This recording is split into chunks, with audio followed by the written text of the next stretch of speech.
Në ime në ëmbër është kokain, lëvizim me kilo, mund të lëvizim deri në 50 kilo në javë. Welcome to our channel. Today, we take you on a gripping journey to uncover the most dangerous narco city in Europe, a place where drug cartels and criminal networks operate with impunity. From clandestine drug labs to violent turf wars, this city has earned its notorious reputation as the epicenter of narco activity in Europe. Join us as we delve into the harrowing realities faced by law enforcement and residents alike as they grapple with the sinister forces that have infiltrated their streets.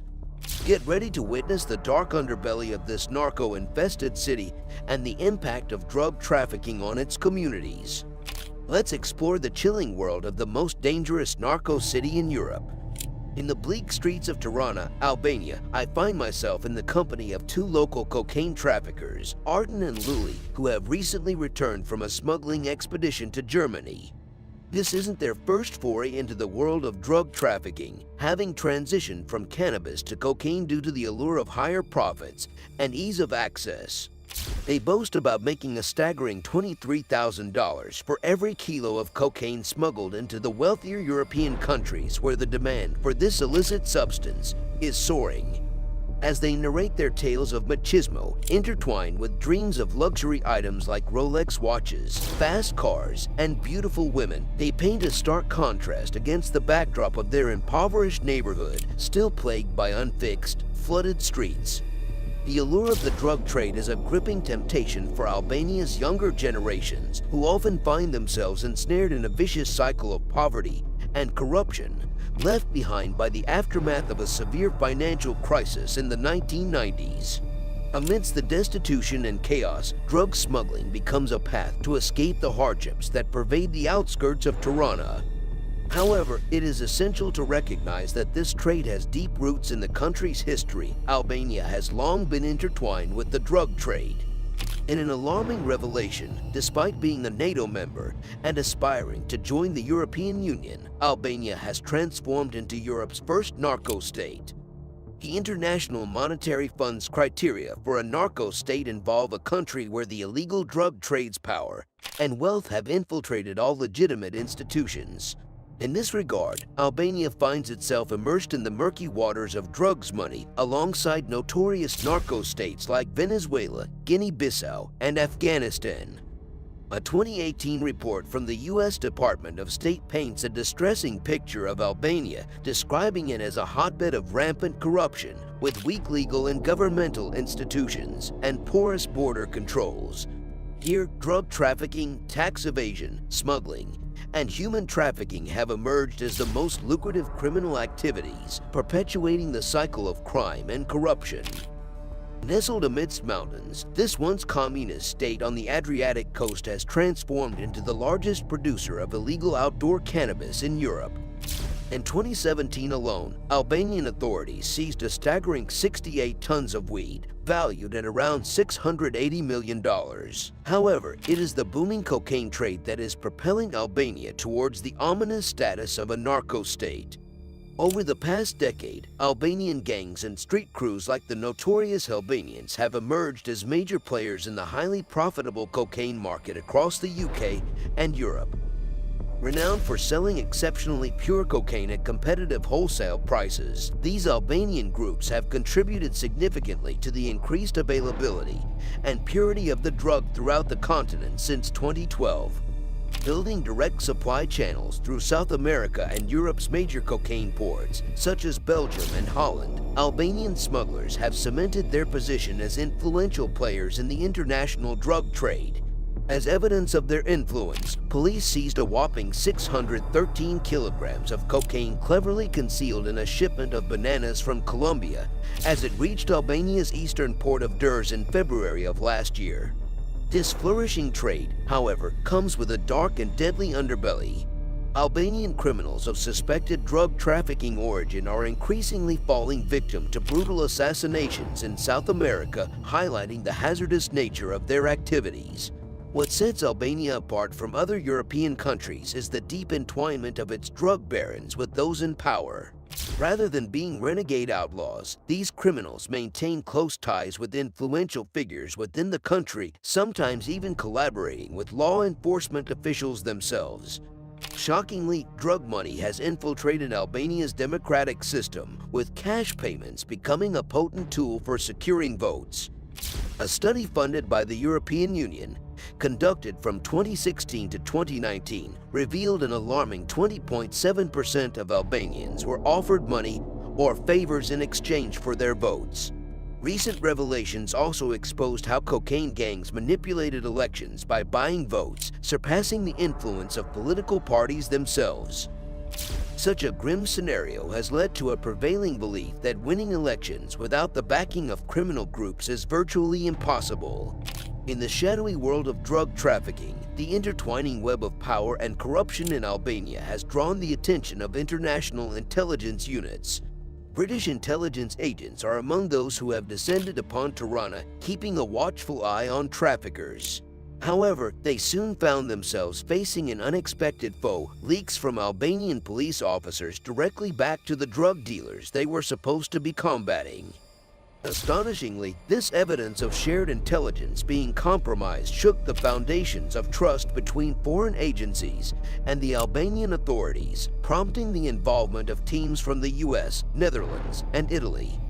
The question looms large: how can a country on the verge of joining the European Union be teetering on the precipice of becoming Europe's first narco-state? Within the corridors of power in Albania, even the highest-ranking officials have fallen victim to the insidious influence of the drug trade. The Prime Minister's last two interior ministers have been embroiled in scandals linked to drugs. Samir Tahiri, the first of the two, is awaiting trial on charges of drug trafficking and corruption. Wiretaps caught mention of his name in connection with kickbacks, cannabis trafficking, and illegal arms smuggling. The second minister, Fatmir Xhafaj, was forced to resign after his half-brother Agron received a 7-year sentence for drug trafficking in Italy. Although there was no evidence implicating Xhafaj directly, political pressure likely led to his departure. Such instances cast a glaring light on the pervasive nature of drug-related corruption within the nation's elite circles. Intriguingly, a twist in the drug tale emerges when looking at the case of Ermal Haksa, who was sentenced to a decade in prison for trafficking 120 kilos of cocaine from Latin America to Western Europe. Unlike many who find themselves drawn into criminal enterprises from impoverished backgrounds, Ermal bears the infamous legacy of being the grandson of Albania's former communist dictator, Enver Hoxha. This unexpected connection between Albania's political past and its criminal present raises questions about how deeply intertwined the nation's elite is with the drug trade. At the heart of the intricate drug empire lies a figure whose story epitomizes the dangerous fusion of luxury, civil service, and drug kingpin status. Meet Clement Balali, a luxury hotel owner and former civil servant, whom Greek authorities aptly dubbed the Pablo Escobar of the Balkans. Described in a 10,000-page dossier by the Greek government, Balali masterminded a transnational narcotics empire worth a staggering $1 billion. His empire revolved around the illicit trade of cannabis and cocaine, with its reach stretching into Italy, Greece, Germany, and the UK. As the investigation unraveled, the unsettling realization dawned that this grand empire was built on the interconnectedness between Albania's elite and its big drug players. In the aftermath of Albania's economic collapse in the 1990s, a devastating period triggered by the crash of government-backed pyramid schemes that wiped out $1 till $2 billion overnight, a sinister transformation was underway. The high unemployment and meager wages provided fertile ground for the flourishing of Albanian gangs, making them expand exponentially. Amid this chaos, Clement Balali emerged as a formidable player, capitalizing on the lawlessness to build an empire that intertwined luxury hotels, transportation, fishing, and security. His seemingly legitimate facade masked the sinister truth of his involvement in the drug trade. Balali's ascent to power was remarkably interconnected with Albania's political elite. Notably, he boasted close ties with the Socialist Movement for Integration, a major political party in the country.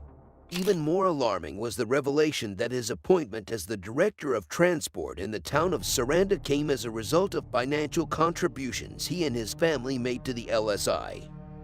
The labyrinthine connections between politics and crime seemed impenetrable as Bowley's influence extended into different spheres, often dictating terms to his advantage. Despite relentless pursuit by Greek police over the years, Bowley remained elusive, shielded by the very Albanian authorities who were meant to bring him to justice.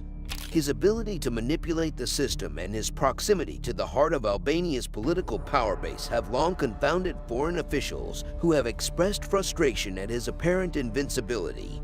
When the authorities finally arrested Bowley, it left some questioning the genuineness of the prosecution. The trial was viewed by some as a mere public relations move, with Bowley seemingly holding the reins even in the face of justice. While his sentencing for drug trafficking, criminal group membership, and money laundering seemed like a victory, the potential for appeal and subsequent reduction of his sentence cast a cloud of doubt over the outcome. Behind the glittering facade of Tirana, Albania's capital city, lies a harsh reality for the majority of its populace. Poverty, corruption, and an uncertain future have fueled the desire of many Albanians to emigrate, facing a bleak situation where corruption pervades from schools to universities, hindering genuine opportunities for growth and advancement. Corruption and drug money have woven a dangerous web, dictating the nation's decisions and causing a seismic impact on its economy and society. As Albania seeks closer ties with the European Union, it faces mounting challenges due to the alarming rise of drug smuggling gangs. European countries, including France and the Netherlands, now view Albanian drug gangs as a serious threat, raising concerns about visa-free travel for Albanians and even potential halts in the accession talks with the EU. This narco-state dilemma has thrust Albania's problems into the spotlight, forcing the nation to confront its deep-rooted issues of corruption and crime. Amid the political upheavals and violent protests in Tirana, the Albanian people yearn for a future free from crime and corruption, aspiring to join the ranks of European nations. The tension between Albania's proximity to the EU's economic engine and its entanglement with drug trafficking has raised an alarming question for Europe. Will it continue to view the concept of a narco-state as someone else's problem, or will it step up to confront the issue at its core, extending a helping hand to its troubled neighbor? The impact of a narco-state transcends borders, affecting not just far-flung lands, but also the very opportunities for its own people, making it a tragedy of epic proportions. That's it for this video. Thank you for watching. Do like, share, comment, and subscribe to our channel.